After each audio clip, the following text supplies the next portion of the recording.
Hi ಎಲ್ಲೋ friends, ನನ್ನ ಹತ್ರಗೆ ಒಬ್ಬರು ಈ ರೀತಿ ಒಂದು ಸ್ಕರ್ಟನ್ನು ತೊಗೊಂಬಂದು ನನ್ನ ಮಗಳಿಗೆ ತುಂಬ ಉದ್ದ ಆಗ್ತಿದೆ, ಈ ಸ್ಕರ್ಟನ್ನು ಸ್ವಲ್ಪ ಶಾರ್ಟ್ ಮಾಡೋಕ್ಕೆ ಕೊಡಿ ಅಂತ ಹೇಳಿದ್ರು.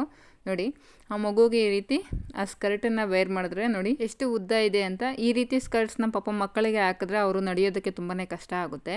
ಅದಕ್ಕೋಸ್ಕರ ನಾನು ಅವ್ರಿಗೆ ಎಕ್ಸಾಕ್ಟಾಗಿ ಎಷ್ಟು ಲೆಂತ್ ಬೇಕಾಗುತ್ತೆ ಅಂತ ನಾನು ಇಲ್ಲಿ ಮೆಜರ್ ಮಾಡ್ಕೋತಾ ಇದ್ದೀನಿ. ನೋಡಿ, ಅವ್ರಿಗೆ ಫ್ಲೋರ್ ಲೆಂತ್ ಬಂದು ಇಲ್ಲಿ 29 ಇಂಚಸ್ ಸಾಕಾಗುತ್ತೆ. ಸೊಂಟದ ಹತ್ರದಿಂದ ಕೆಳಗಡೆ 4 ಲೆಂತ್ಗೆ 29 ಇಂಚ್ ಇದ್ದರೆ ಸಾಕಾಗುತ್ತೆ. ಇದು ಬಂದು 35 ಇಂಚಸ್ ಇದೆ. ಈಗ ನಾವು ಈ ಸ್ಕರ್ಟ್ಗೆ 6 ಇಂಚಸ್ ಲೆಂತ್ ಕಡಿಮೆ ಆಗೋ ಥರ ನಾವು ಒಂದು ಫಿಲ್ಟರ್ನ ಸ್ಟಿಚ್ ಮಾಡಬೇಕು. ಬನ್ನಿ ಫ್ರೆಂಡ್ಸ್, ಯಾವ ರೀತಿ ಸ್ಟಿಚ್ ಮಾಡೋದಂತ ತೋರಿಸ್ಕೊಡ್ತೀನಿ.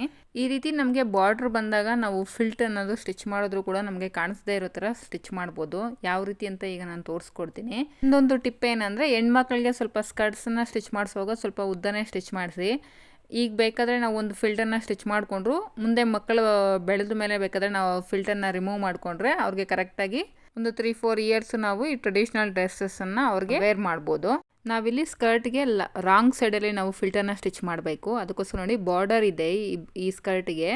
ನೋಡಿ, ಆ ಬಾರ್ಡರ್ ಹತ್ರದಿಂದ ನಾನು 3 ಇಂಚಸ್ಗೆ ಈ ರೀತಿ ಟೇಪಿಂದ ಮೆಜರ್ ಮಾಡ್ಕೊತಾ ಇದ್ದೀನಿ. ನೋಡಿ, 3 ಇಂಚಸ್ಗೆ ಈ ರೀತಿ ಮೆಜರ್ ಮಾಡಿಕೊಂಡು ಆ ಬಾರ್ಡರ್ ಎಡ್ಜ್ ಎಲ್ಲಿದೆಯೋ ಆ ಎಡ್ಜ್ ಮೇಲೆ ನಾವು ಸ್ಟಿಚ್ಚನ್ನು ಹಾಕ್ಕೊತಾ ಹೋಗಬೇಕು. ನೋಡಿ, ಈ ರೀತಿ ನಾವಿಲ್ಲಿ ಡಬಲ್ ಫೋಲ್ಡಿಂಗಲ್ಲಿ ಸ್ಟಿಚ್ ಮಾಡ್ತಾ ಇರೋದ್ರಿಂದ ನಾನು ಇಲ್ಲಿ 3 ಇಂಚಸ್ಗೆ ಈ ರೀತಿ ಮಾರ್ಕ್ ಮಾಡ್ಕೊಳ್ತಾ ಇದ್ದೀನಿ. ಕೊನೆಯವರೆಗೂ 3 ಇಂಚಸ್ ಇರೋ ಥರ ನಾವು ಚೆಕ್ ಮಾಡ್ಕೋಬೇಕು. ಈ ಕ್ಲಾತ್ನ ಅಡ್ಜಸ್ಟ್ ಮಾಡ್ಕೊಳ್ತಾ 3 ಇಂಚಸ್ಸೇ ಇರಬೇಕು. ನೋಡಿ, ಆ ಫಿಲ್ಟ್ ಅನ್ನೋದು ಒಂದು ಹತ್ರ 2 ಇಂಚಸ್ಸು, ಇನ್ನೊಂದು ಹತ್ರ 3 ಇಂಚಸ್ ಈ ರೀತಿ ತೊಗೋಬಾರ್ದು. ಆಗ ನಿಮಗೆ ಸ್ಕರ್ಟ್ ಲುಕ್ ಅನ್ನೋದು ಹಾಳಾಗುತ್ತೆ.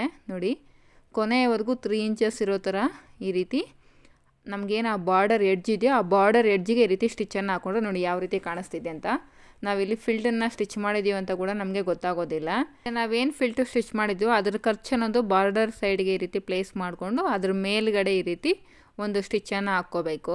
ನೋಡಿ ಫ್ರೆಂಡ್ಸ್, ಈ ರೀತಿ ನಾವು ಬಾರ್ಡರ್ ಹತ್ರ ಒಂದು ಫಿಲ್ಟನ್ನು ಸ್ಟಿಚ್ ಮಾಡ್ಕೊಳ್ಳೋದ್ರಿಂದ ಸ್ಕರ್ಟ್ ಲುಕ್ ಅನ್ನೋದು ತುಂಬ ಚೆನ್ನಾಗಿ ಕಾಣಿಸುತ್ತೆ. ಹಾಗೆ ನಾವು ಈ ಸ್ಕರ್ಟ್ಗೆ ಫಿಲ್ಟ್ ಸ್ಟಿಚ್ ಮಾಡಿದ್ದೀವಿ ಅಂತ ಕೂಡ ಯಾರಿಗೂ ಕೂಡ ಕಾಣಿಸಲ್ಲ. ಆ ರೀತಿ ಅನ್ನೋದು ಔಟ್ಲುಕ್ ಅನ್ನೋದು ಕಾಣಿಸುತ್ತೆ. ನೋಡಿ ಫ್ರೆಂಡ್ಸ್, ಯಾರಾದರೂ ಹೆಣ್ಮಕ್ಳಿಗೆ ಈ ಥರ ಸ್ಕರ್ಟ್ಸ್ನ ಸ್ಟಿಚ್ ಮಾಡಿಸುವಾಗ ಅವರು ಲೆಂತ್ ಏನಿದೆಯೋ ಅದಕ್ಕಿಂತ ಸ್ವಲ್ಪ ಉದ್ದನೇ ಸ್ಟಿಚ್ ಮಾಡಿಸಿ ಈ ರೀತಿ ಒಂದು ಫಿಲ್ಟನ್ನು ಬಾರ್ಡರ್ ಸೈಡ್ ಈ ರೀತಿ ಒಂದು ಫಿಲ್ಟರ್ನ ಸ್ಟಿಚ್ ಮಾಡಿಸ್ಕೊಳ್ಳಿ.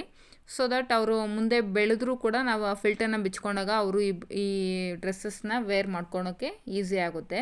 ನೋಡಿ, ಆ ಮಗು ಸ್ಟಾರ್ಟಿಂಗಲ್ಲಿ ಹಾಕ್ಕೊಂಡಾಗ ಯಾವ ರೀತಿ ಇತ್ತು, ಈಗ ನಾನು ಈ ರೀತಿ ಫಿಲ್ಟ್ ಸ್ಟಿಚ್ ಮಾಡಿದ್ಮೇಲೆ ಆ ಮಗು ವೇರ್ ಮಾಡ್ಕೊಂಡಿರೋ ಫೋಟೋಸ್ನ ಕೂಡ ನಾನು ಇಲ್ಲಿ ತೋರಿಸ್ತೀನಿ. ನೋಡಿ ಯಾವ ರೀತಿ ಕಾಣಿಸ್ತಿದೆ ಅಂತ. ಫ್ರೆಂಡ್ಸ್, ನಿಮ್ಗೆ ವಿಡಿಯೋ ಯೂಸ್ಫುಲ್ ಆಗಿದೆ ಅಂತ ಅನಿಸಿದ್ರೆ ಒಂದು ಲೈಕ್ ಮಾಡಿ, ಹಾಗೆ ನನ್ನ ಚಾನಲ್ನ ಸಬ್ಸ್ಕ್ರೈಬ್ ಮಾಡ್ಕೊಳ್ಳಿ. Thank you for watching.